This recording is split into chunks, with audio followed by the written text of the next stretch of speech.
Hello everyone, welcome to पार्टन pictures. तो हम लोग आज बात करने जा रहे हैं अपने कुछ टॉप राइटर्स के बारे में, है ना, जो कि इंडिया के टॉप 15 राइटर्स हैं। यहाँ पे हमने जो भी मॉडर्न राइटर्स हैं उनको बेसिकली लिया है, जो आजकल अभी भी जिंदा हैं, अभी भी वो रचनाओं को लिख रहे हैं, तो हमने यहाँ पे उनको कंक्लूड किया है।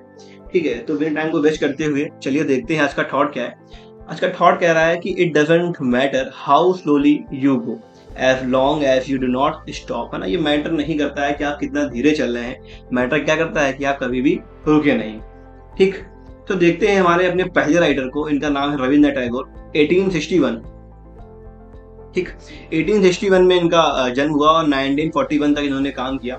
इनके जो मेजर वर्क्स हैं वो कौन कौन से हैं? गीतांजलि हो जाएगा, है ना, the home and the world हो जाएगा, गोरा और चोखर वाली। ठीक, देखो लिखा है कंट्रीब्यूशन क्या है कि Tagore was a Bengali polymath who reshaped the Bengali literature and music. इन्होंने क्या किया, जो बंगाली आपका लिटरेचर था और म्यूजिक था, इन्होंने इस पे काम किया। He became the first non European to win the Nobel prize. इनको नोबेल प्राइज मिला, किसमें मिला? लिटरेचर के फील्ड में मिलता है। कब? 1913 में। और किस लिए मिला? इनकी रचना एक थी गीतांजलि। ठीक है, गीतांजलि के लिए इनको नोबेल प्राइज मिला और ये पहले नॉन यूरोपियन बने जिन्होंने ये चीज को अचीव किया। ठीक, लिखा है अ कलेक्शन ऑफ पोएम, जो कि कहती है गीतांजलि एक कलेक्शन थी कई सारी पोएम्स का। His work explore the themes of a humanism, nature and spirituality. Tagore song are revered in Bengal and he composed the national anthems of a Jana Gana Mana and Bangladesh, Amar Sonar Bangla. ठीक है, मतलब इन्होंने क्या किया, इन्होंने दो सॉन्ग जो इनके मेजर रहे वो कौन सा था? एक आपका जनगण मन था, जो क्या है इंडिया का नेशनल एंथम है, और एक अमर सोनार बांग्ला है, जो कहाँ का? बांग्लादेश का आपका नेशनल एंथम है। ठीक है, तो ये हो गया आपका रविंद्रनाथ टैगोर। देखो आपके जो सेकंड राइटर है मोस्ट इंपॉर्टेंट, वो आपके हैं आर के नारायण। ठीक है, आर के नारायण को बेसिकली एक टाइम था आज से कुछ साल पहले का, जब इनका एक सीरियल डीडी नेशनल पे आता था। वो था आपका कौन सा? मालगुडी डेज, है ना, मालगुडी डेज। ये आपको काफी चर्चा में रहा। देखो इसके अलावा इनके स्वामी एंड फ्रेंड्स, है ना, the bachelor of arts, the English teacher, the guide, ये सारे इनकी कुछ मेजर रचनाएं हैं, मेजर क्रिएशंस हैं। देखो क्या इनका कंट्रीब्यूशन था। Narayan is celebrated for the bringing the Indian culture to the English speaking world. है ना, जो भारतीय कल्चर था उसको इंग्लिश स्पीकिंग वर्ल्ड में लाने के लिए इनका एक बहुत ही अहम योगदान था। His fictional town of a Malgudi became the beloved setting for his stories capturing the essence of the small town in India. His novel The Guide won the साहित्य अकेडमी अवार्ड। ना, उनके जो नॉवेल था कौन था? The guide था। उसको क्या मिला? साहित्य अकेडमी अवार्ड मिला। And was adapted in film, और क्या उस पर एक पिक्चर भी बनाई गई, एक फिल्म भी बनाई गई। फिर देखो आप क्या आते हैं सलमान रश्दी, 1947 इनकी डेट ऑफ बर्थ है, और ये क्या है अभी भी प्रेजेंट में है। ठीक है, इनके जो मेजर वर्क थे वो क्या थे? मिड नाइट चिल्ड्रन हो गया, है ना, the Satanic versus, the moods last Sai, the ground beneath her feet. ये सारी इनकी बेसिकली इंग्लिश रचना है जो इन्होंने इंग्लिश भाषा में लिखी, है ना। देखो इनकी क्या कंट्रीब्यूशन है। मिड नाइट चिल्ड्रन के लिए क्या मिला इनको मिला बुकर प्राइज। ठीक है, इसके अलावा देखो यहाँ पे दिया गया है द सैतानिक वर्सेस में लिखा है spark the global controversy and let the फतवा कॉलिंग फॉर हिज डेथ। ना, इनकी जो रचना थी द सैतानिक वर्सेस, इसमें क्या हुआ, इसके तहत इनके खिलाफ फतवा भी जारी कर दिया गया था, highlighting the clashes between the free expression and religious orthodoxy. और ना इसमें क्या था कि जो इन्होंने अपने जो भी इनकी भावनाएं थी उनको एकदम फ्रीली डिस्कस किया है। इससे क्या हुआ कि जो ऑर्थोडॉक्स जो होते हैं हर एक रिलीजन के अंदर, उन्होंने इनके खिलाफ काफी फतवे वगैरह जारी किए थे उस टाइम में। ठीक है, फिर देखो आपकी आती है अरुंधति रॉय। इनकी जो मेजर क्रिएशंस हैं वो क्या है? The god of small things. ये सारी जो इनकी रचनाएं हैं बहुत इंपॉर्टेंट है। The god of small things और the ministry of almost happiness, है ना, ये इनकी कुछ मेजर रचनाएं हैं। इसके अलावा देखो लिखा है Roy's divert novel of the god of small things won the man booker prize in 1997, है ना, 1997 में जो इनका नॉवेल था the god of small things, इसके लिए इनको बुकर प्राइज मिला। ठीक है, Roy is also prominent activist rating extensionally on environmentalism, human right and global justice. जो रॉय है वो एकदम ओपनली लिखती है किस पे? इन्वायरमेंट के इश्यूज में, है ना, ह्यूमन राइट्स पे और इस पे ग्लोबल जस्टिस पे लिखा करती है। फिर देखो आपके आते हैं विक्रम सेठ। ये भी अभी 1952 में इनकी डेट ऑफ बर्थ, इनका जन्म होता है, और अभी भी ये कॉन्टिन्यूअस अपना लेखन कार्य कर रहे हैं। देखो क्या इनके मेजर वर्क्स रहे? A suitable boy, the golden gate and equal music, है ना, ये इनके मेन कुछ क्रिएशंस हैं। Guys states A Suitable Boy is one of the longest novel in a English language। जो इनका एक सुटेबल बॉय है वो एक इंग्लिश भाषा के सबसे लंबे नॉवेल्स में से एक है। And provide detail panorama of a post independence India, है ना, इंडिया का जो पहले का टाइम था इंडिपेंडेंस से पहले, उसके बारे में काफी डिटेल जानकारी प्रोवाइड करता है ना। इसके अलावा देखो देखा the golden gate, exploration of music and in love in equal music, है ना, ये सब इनके कुछ मेजर क्रिएशन है विक्रम सेठ के। फिर देखो आपके आते हैं रस्किन बॉन्ड, है ना, इनका नाम आप लोगों ने सुना होगा। 1934 से लेके प्रेजेंट तक इनका काम चल रहा है। देखो लिखा है major works the room on the roof, rusty, the boy from the hills, our till still grow in Dehra. ये इसका आदमी क्या है, इनकी मेनली कुछ क्रिएशंस है। लिखा है Bond's written often focus on the life in a small town of the Himalayas foothill. इनकी जो मेजर क्रिएशंस है वो जो हिमालयन फुटहिल्स हैं, है ना, हिमालय की पहाड़ियों के जो निचले हिस्से हैं, वहाँ के जो स्मॉल टाउन है, वहाँ की जो भी जीवन शैली है, उस पे इनकी जो रचनाएं हैं बेसिकली बॉन्डेड है। लिखा है his works particularly his stories about the rusty are the staples in the Indian children literature. Bond has received the साहित्य academy award and the Padma Shri, है ना, इनको साहित्य अकेडमी अवार्ड से भी सम्मानित किया गया है। और इसके अलावा क्या मिला है इनको, पद्म श्री मिला है इनकी कंट्रीब्यूशंस के लिए। क्लियर, ये हो गया आपके रस्किन बॉन्ड। फिर देखो आपका आता है खुशवंत सिंह, 1915 में इनकी डेट ऑफ बर्थ रही और 2014 तक इन्होंने काम किया। कुछ इनकी मेजर रचनाएं हैं, train to Pakistan, I shall not hear the nightingale, Delhi a novel, है ना, ये सारी क्या इनकी कुछ मेजर क्रिएशंस हैं। इसके अलावा इनका क्या रहा contribution, Singh's the train to Pakistan is a cogent depreciation of a politician of India. इनकी जो क्रिएशन है ट्रेन टू पाकिस्तान, ये जो इंडिया और पाकिस्तान का बंटवारा हुआ इसके बारे में काफी डिटेल जानकारी प्रोवाइड करती है।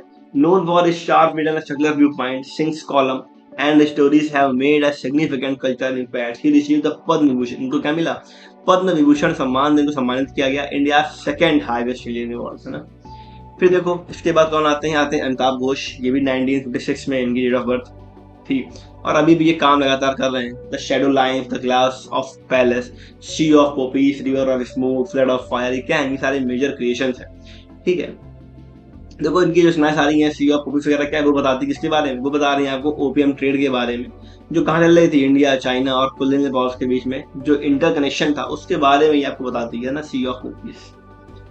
फिर देखो आप क्या आते हैं शशि थरूर, ये प्रेजेंट टाइम में कांग्रेस के एक बड़े लीडर भी हैं, है ना, और इनकी रचनाएं आपके कई सारे अखबार वगैरह हैं, कई सारे न्यूज़पेपर वगैरह हैं, द हिंदू जैसे हो गया आपका, काफी पॉपुलर न्यूज़पेपर आपका है, उसमें इनकी आर्टिकल्स वगैरह इनकी काफी पब्लिश हुआ करते हैं।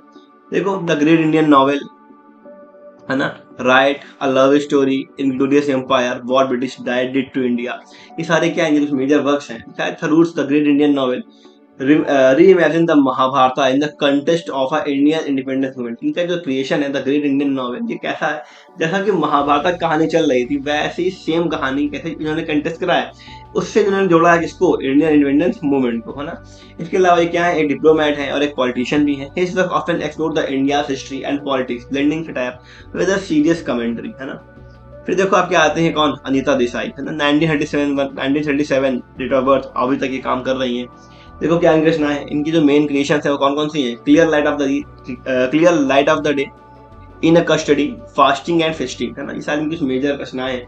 ठीक है, और इनको जाना जाता है किसके लिए, डीप साइकोलॉजिकल इंसाइट्स के लिए और एक्सप्लोरेशंस के लिए इनको बेसिकली रिमेंबर किया जाता है। She has been shortlisted for a Booker prize, इनको बुकर प्राइज से शॉर्टलिस्ट किया गया कई बार, और इसके अलावा इन्होंने साहित्य अकादमी अवार्ड भी जीता, है ना। इनकी जो क्रिएशंस हैं इनको आप लोग हमेशा रिमेंबर रखिएगा, याद कर लीजिए, कई सारे एग्जाम्स वगैरह में ये सारी कुछ ही आती है। फिर देखो आप क्या आते हैं झंपा लहरी, है ना, इनका भी वही सेम सीन है, 1967 से लेके अभी भी एक काम कर रही है लगातार। Interpreter of Maldives, the name shake and the low land, इनकी कुछ मेजर क्रिएशंस हैं। इसके अलावा इनको पुलिट्जर प्राइज से सम्मानित किया जा चुका है ना, इस इंटरप्रेटर ऑफ मालदीव्स के लिए। ठीक, ये कुछ इनके बारे में लिखा हुआ है ना, फैमिलीज इनकी क्या है, सीन है, यूनाइटेड स्टेट में focusing on the theme of identity, displacement and cultural assimilation. इनकी जो थीम्स है कहाँ फोकस करती हैं, आइडेंटिटी के लिए, डिस्प्लेसमेंट के लिए और जो कल्चरल एसिमिलेशन है, इस पे इनकी रचनाएं बेसिकली बेस्ड रहती हैं। ठीक है, ये जो सारे राइटर आपके हैं ये सारे इंग्लिश राइटर्स हैं, इसमें हमने हिंदी राइटर्स को बहुत नहीं रखा है, एक ही दो आपको मिलेंगे जो हिंदी या लोकल लैंग्वेज में लिख रहे हैं। फिर देखो आपके आते हैं कौन, किरण देसाई, 1971 इनकी डेट ऑफ बर्थ रही, है ना, और अभी भी ये काम कर रही है अपना। देखो क्या इनके दो रहे मेजर वर्क्स, कौन सा, हुला बेलू इन अ गुआवा ऑर्चर्ड, है ना, इसके अलावा द हेरिटेंस ऑफ लॉस, है ना, ये इनकी मेजर क्रिएशंस है। फिर देखो लिखा है कंट्रीब्यूशन क्या रहा है इनके, Desai's the inheritance of a loss, won the man booker prize, क्या मिला इसको, इनको मिला मैन बुकर प्राइज के लिए। Deals with the themes of globalisation, multiculturalism and the immigrant experience, है ना, इसके लिए। Her writing is known for its lyrical quality and intricate the character studies, है ना, इसके लिए इनकी रचनाओं को जाना जाता है। फिर देखो आपके आते हैं Chetan Bhagat, the most famous writer of the present era, है ना, the 5 point someone, one night at the call centre, 2 states. इस पे तो एक मूवी भी फॉर्म हुई है ना, एक मूवी बनाई गई 2 स्टेट्स है, देखा होगा आपने। वो एक हीरो है इसमें, नाम याद नहीं आ रहा है। फिर देखा गया था 3 मिस्टेक ऑफ माई लाइफ, है ना, ये सारी क्या, ये सारी इनकी मेजर क्रिएशन है, मेजर रचनाएं हैं इनकी। ठीक है, और क्या ये काफी एक इम्पोर्टेंट फेस हो गया जिसका अर्बन यूथ, शहरी यूथ है इंडिया का। इंडिया के जो शहर है वहां पे जो यूथ रहता है उसमें उनके इनके बीच में ये काफी ज्यादा पॉपुलर इस समय ये हो रहे हैं। ठीक है, कौन, चेतन भगत, है ना, मोस्ट इम्पोर्टेंट, की जो सारी रचनाएं हैं वो मोस्ट इम्पोर्टेंट है, मोस्ट इम्पोर्टेंट। क्लियर। फिर देखो आगे लिखा है अरविंद अडिगा। अरविंद अडिगा की एक मेन रचना थी जो मुझे भी काफी अच्छी लगी, द व्हाइट टाइगर, है ना, द व्हाइट टाइगर पे एक मूवी बनी हुई है, मूवी है इसमें, इसकी जो लीडर है वो है प्रियंका चोपड़ा है ना, इसमें जो मेन रोल अदा किया है वो किया है प्रियंका चोपड़ा ने, है ना। इस पे भी एक मूवी फॉर्म हुई द व्हाइट टाइगर पे, काफी बेहतरीन मूवी है, वो आप जरूर देखिएगा। इसके अलावा the last man in the tower, selection day, की सारी जो मेन क्रिएशन और हैं। द व्हाइट टाइगर इसको क्या मिला, उसको मिला मैन बुकर प्राइज, है ना। Darkly was critic in India's class disparities and the effects of a rapid modernization. Adiga continued to explore the themes of corruption. उन्होंने किसमें लिखा, करप्शन पे, ambitions and the socio economic divide चल रहा है, उस पे इनका काम बेसिकली बेस रहता है। फिर देखो आपके जो लास्ट में आते हैं वो आते हैं कौन, मुंशी प्रेमचंद। जब भी राइटर्स की बात आएगी, नॉवलिस्ट की बात आएगी, तो हमेशा मुंशी प्रेमचंद को जरूर से जरूर याद किया जाएगा। 1880 में इनका बॉर्न हुआ, 1936 में क्या हुई, इनकी डेथ हुई। ठीक है, गोदान, आपकी गबन, है ना, निर्मला, कर्म भूमि, इसके अलावा रंग भूमि, शिव सदन, खैर क्या है, सारे इनकी कुछ मेजर वर्क्स हैं। इसके अलावा क्या था ये, देखो ये आपके हिंदी के और उर्दू में रचनाओं को लिखते थे। ठीक है, his realistic politics of rural India, obviously जो गांव का इंडिया था, गरीबी हो गया ना, पॉवर्टी, गरीबी का इशू हो गया, कास्ट का डिस्क्रिमिनेशन हो गया, इसके अलावा महिलाओं के अधिकार की बात हो गई, इन सब चीजों पे क्या किया इन्होंने, काफी ज्यादा लिखा। Godan is politically celebrated for the its detailed description of struggle of farmers. जो गोदान रचना है इनकी वो क्या है, वो जो स्ट्रगल है किसकी, किसानों की, इंडिया के जो किसान है उनकी जो स्ट्रगल है उस पे सबसे ज्यादा बेस्ड रहने वाली रचना है, और सबसे ज्यादा पॉपुलर नॉवेल रहा गोदान। ठीक है, तो होपफुली आपको ये लेक्चर अच्छा लगा होगा। ये रहा आज का लेक्चर, कॉपी में इनको एविडेंस नोट कर लेना है। ठीक है, तो तब तक के लिए गुड नाइट। ठीक, आपकी चल रही है वैकेशंस, तो क्या करना है आपको, पूरा होमवर्क भी आपको मिला हो स्कूल की तरफ से, अपने कॉलेज की तरफ से, उनको कंप्लीट करिए, और गर्मियों के दिन में ठंडा पानी पीते रहिए और घर के अंदर रहिए। ठीक है, तब तक के लिए गुड नाइट, धन्यवाद।